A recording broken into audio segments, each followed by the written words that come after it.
새 아침이 밝았습니다. 이 시간에는 여호수아 말씀을 봅니다. 여호수아는 우리가 잘 알다시피 가나안 정복 역사, 가나안 정복사에 대한 말씀입니다. 약속의 땅 가나안의 정복에 대한 비전이 담겨있죠. 약속의 땅 가나안 정복의 비전은 곧 하나님 나라의 비전입니다. 오늘 우리 세대가 약속의 땅을 정복하는 여호수아 세대와 같이 되기를 소원합니다. 이스라엘은 모세를 통해서 약속의 땅에 대한 비전을 공유하게 되었습니다.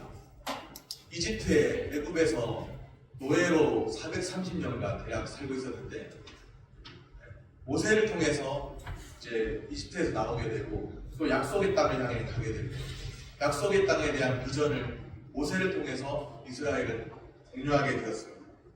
그런데 그 비전을 약속의 땅에 대한 비전을 위협받는 일이 발생했죠.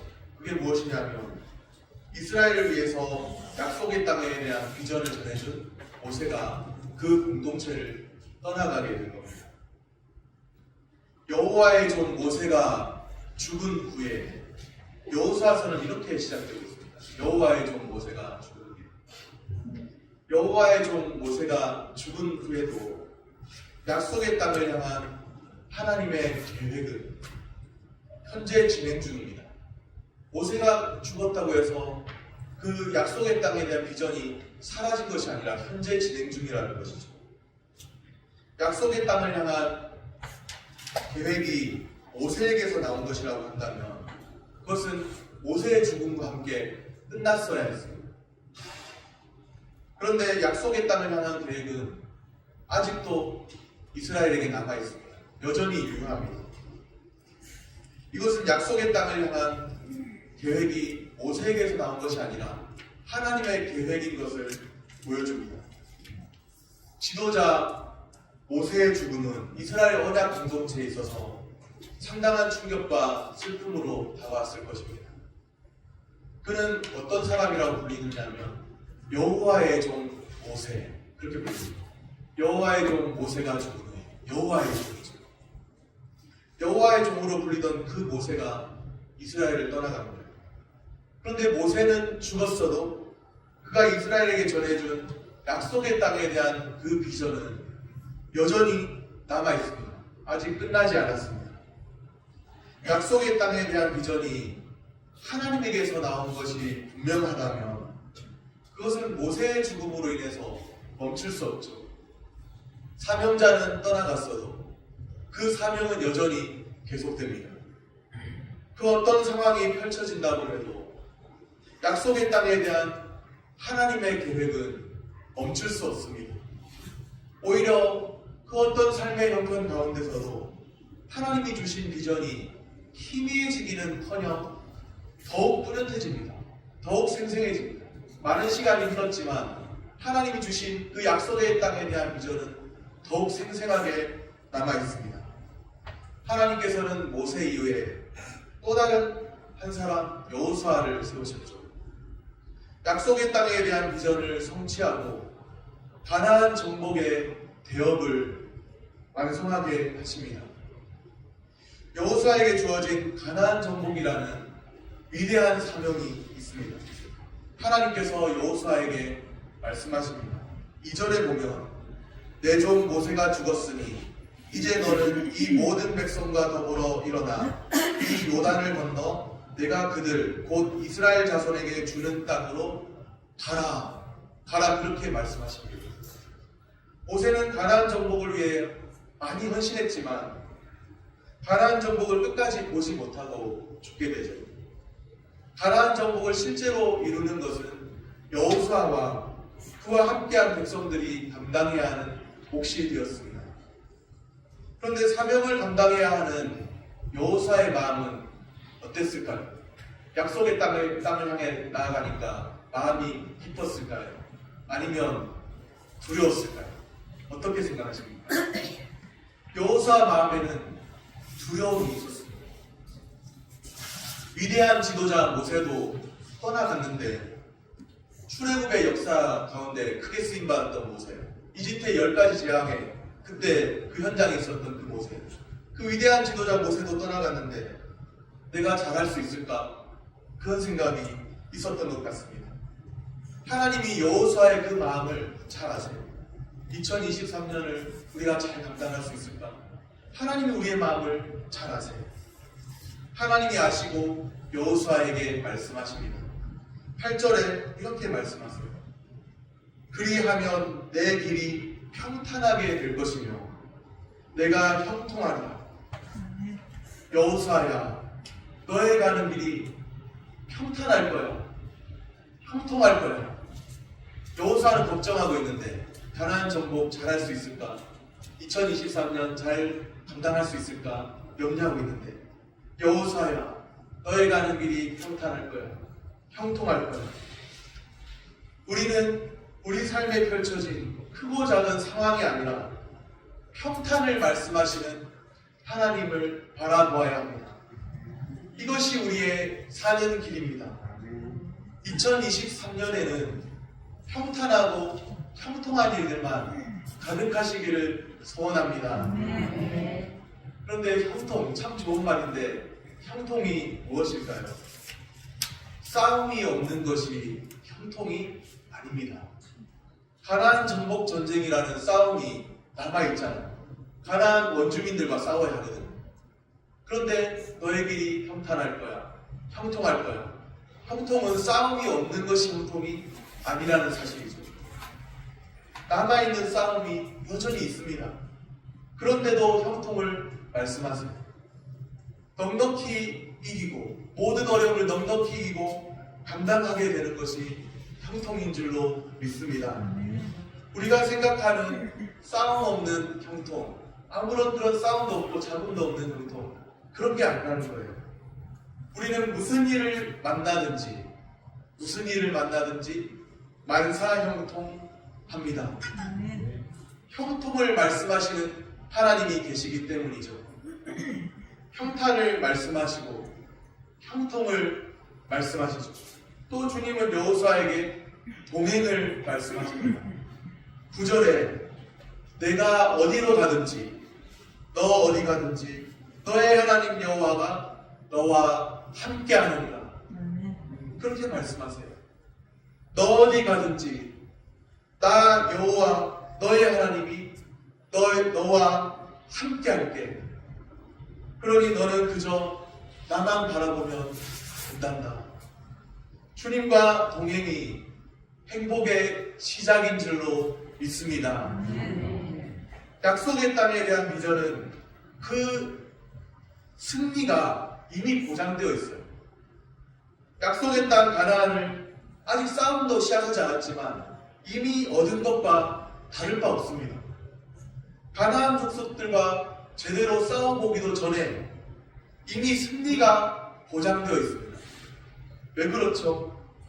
이미 하나님께서 약속의 땅을 주리라 말씀하셨기 때문이죠. 6절 말씀입니다. 강하고 담대하라. 너는 내가 그들의 조상에게 맹세하여 그들에게 주리라 한 땅을 이 백성에게 차지하게 하리라. 지금 이 말씀을 하시는 분은 우리 주 하나님이십니다. 살아계신 하나님이십니다. 이처럼 분명한 승리의 보장이 또 어디에 있을까요? 우리 주님이 하나님이 말씀하시면 그대로 이루어집니다. 천지창조를 하실 때도 6일 동안 천지창조하셨는데 주님이 말씀하시니 그대로 되리라. 그렇게 반복되는 말씀들이 보여요. 천지창조의 기사에도 주님이 말씀하시니 빛이 있으라시니 빛이 있었고 그대로 되었다는 말씀이 반복됩니다. 하나님이 말씀하시면 그대로 이루어집니다. 인간의 생사화복을 주관하시는 하나님이시잖아요. 그 하나님이 지금 승리를 말씀하고 계십니다. 우리는 그 말씀을 믿고 그대로 따르면 됩니다. 여호수아가 두려워하는 것을 아셨어요. 여호수아가 이스라엘을 잘 이끌 수 있을까? 위대한 지도자 모세가 떠나갔는데 내가 잘할 수 있을까? 그런데 하나님이 말씀하세요. 승리를 말씀하시죠. 그가 두려워하는 것을 아시고 분명하게 말씀하시죠. 강하고 담대하라. 그렇게 말씀하세요. 하나님이 약속의 땅에 대한 비전을 주셨습니다. 가나안 정복, 스스로의 힘과 노력으로 되는 것이 아닙니다. 이스라엘은 스스로의 노력과 힘으로 가나안을 도무지 정복할 수 없습니다. 그렇다면 어떻게 가나안 땅을 정복하고 승리를 누리는 삶을 살 수 있을까요? 가나안을 향해 가라고 말씀하신 하나님, 명령하시고 약속을 하신 그 하나님, 그 하나님의 말씀을 붙들 때 이미 보장된 승리를 누리게 되는 것이죠. 2023년도 우리가 승리하는 길은 하나님의 말씀을 붙드는 길인 줄로 믿습니다.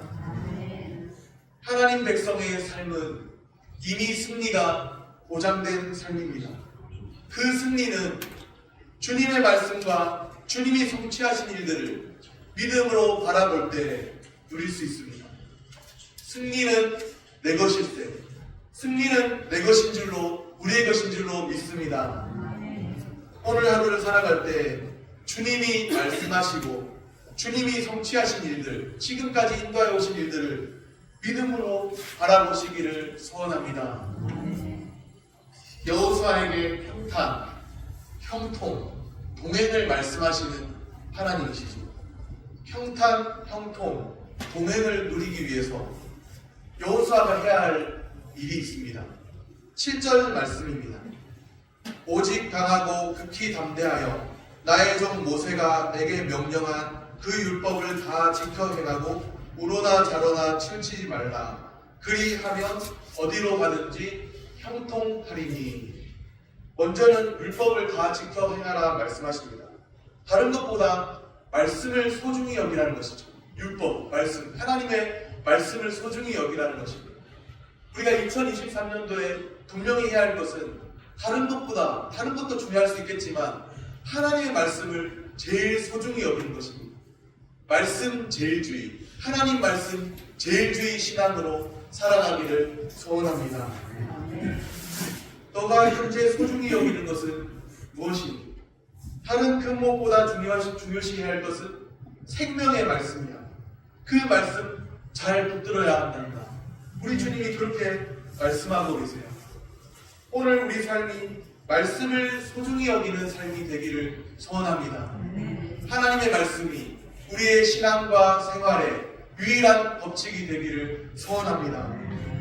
그리하면 평탄, 형통, 동행하는 은혜가 우리에게 주어질 줄로 믿습니다.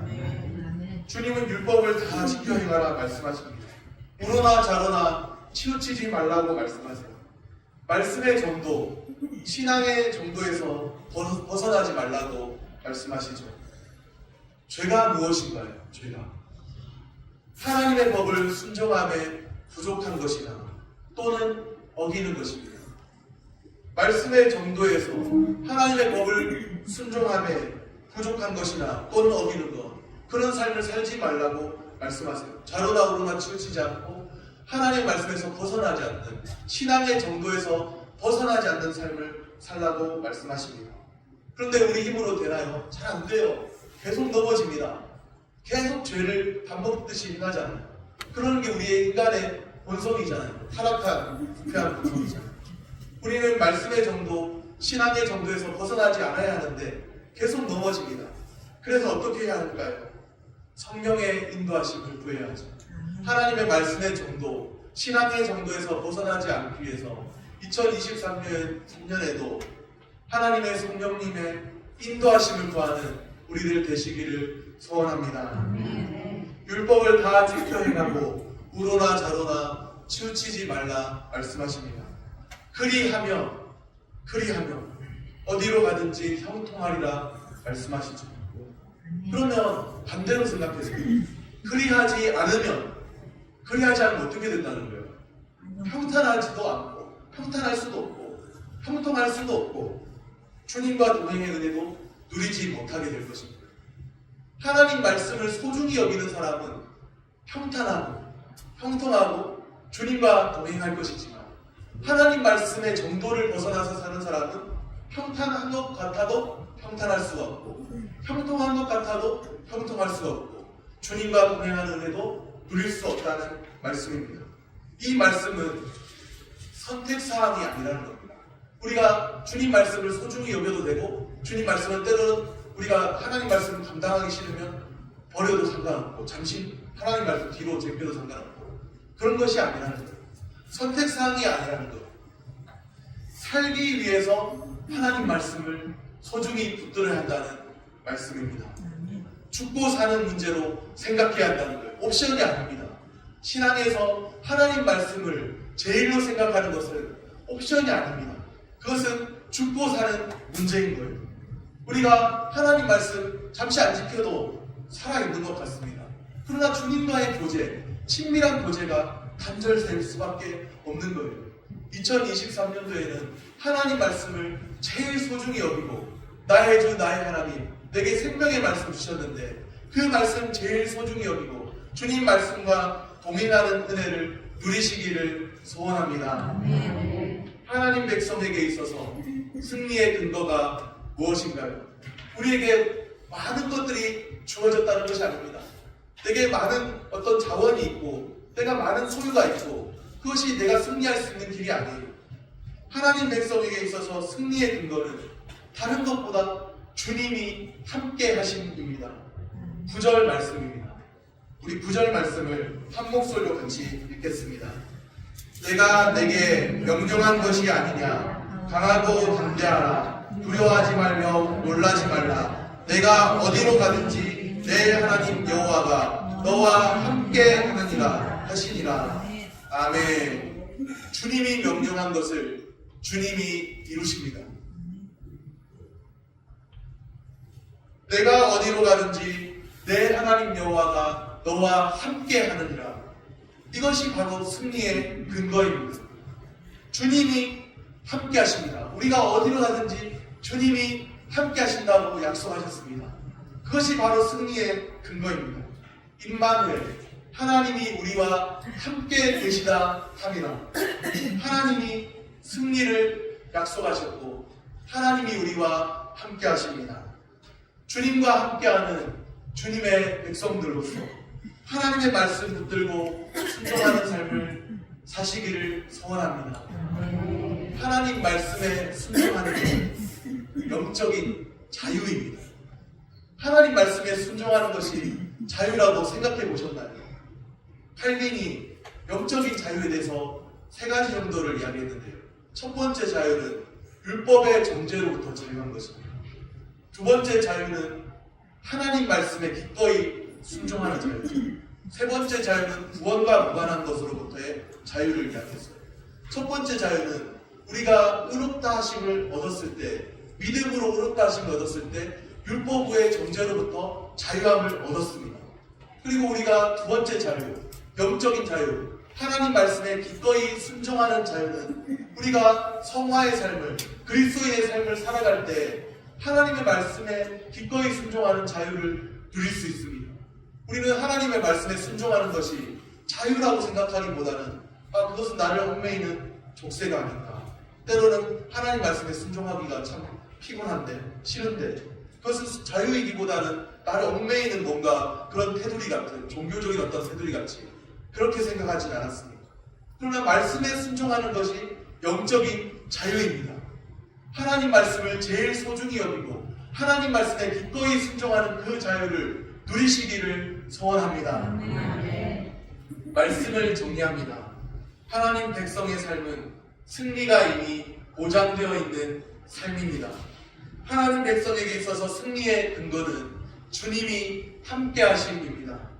2023년 새해에는 여호수아 세대처럼 가나안을 정복하는 위대한 승리를 맛보는 은혜가 우리에게 주어지기를 소원합니다.